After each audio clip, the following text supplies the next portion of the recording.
Hello everyone, welcome to my channel Believe and Do It. I am Arshadullah. In my channel, I will help you to get all those amazing insights through motivational inspiration tips, stories, and inviting guests to share their experience, and also to book reviews for helping you to know about the expertise view. So, without any further delay, let's get started.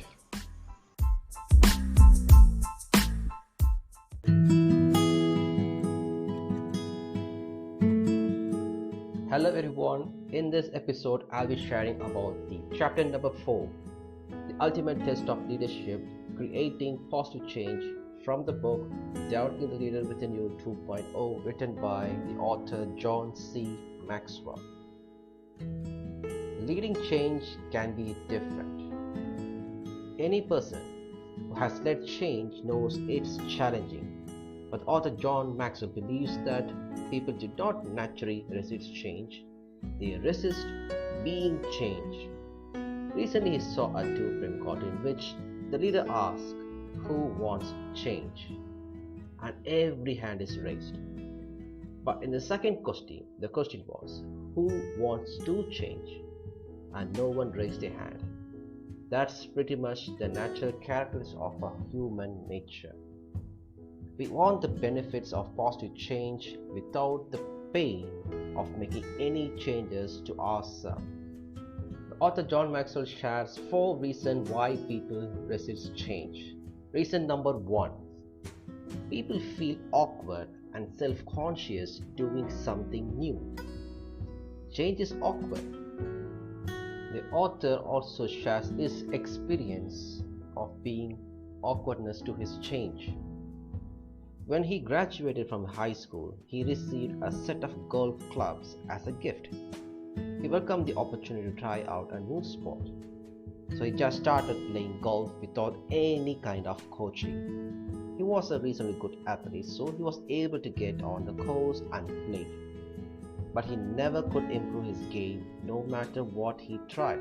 When finally author John Maxwell took a golf lesson from a professional, he told him that his self-taught grip and swing were the only things holding John Maxwell back. His solution was to ask John Maxwell to change everything, and that he felt awkward. He knew he needed to make the changes, but none of them felt right.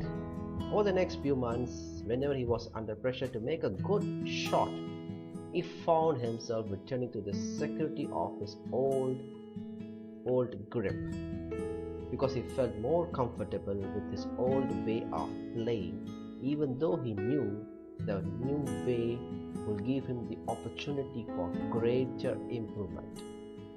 Reason number 2. People initially focus on what they will have to give up. When people hear that change is coming, the first thing they do is ask, "How is this going to affect me?" Why? Because they are worried that they will have to give up something.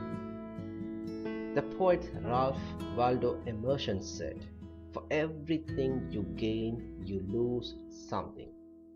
So it's unrealistic to expect not to give up anything. However, many people are holding on so tightly to what they have that they are willing to forego gaining anything, even any small progress. As a leader, we need to help people overcome this attitude. In a similar way, our brains are like clothes, where over time they are filled with things we no longer use, things that don't fit. Every once in a while they need to be cleaned out.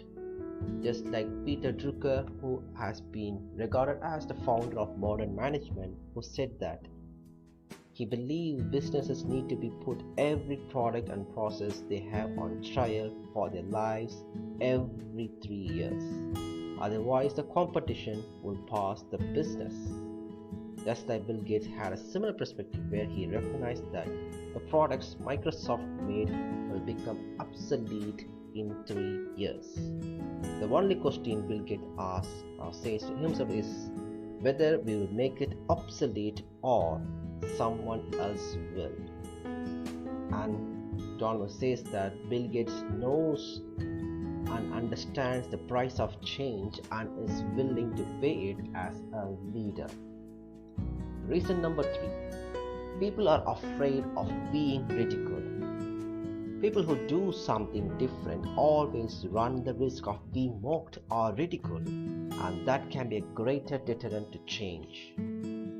As a leader, when we introduce changes, we have to take the kind of fear into account where people will really ridicule us, and we have to be aware that every people have different levels of tolerance to ridicule. Whatever may happen, we have to just keep moving forward. Reason number 4. People personalize change and may feel alone in the process. Most of the time, when people experience change, particularly in business and organization, they are not alone in the process. But they do often feel that way, and their emotion can overwhelm them. When anxiety rises, motivation falls. As a leader, John Maxwell says that we can become impatient and want them to get a grip and get over it. Instead, we need to show patience, acknowledge their humanness, and work with them. Not only will this help them process the change, but it will help us to influence them more quickly and move them forward.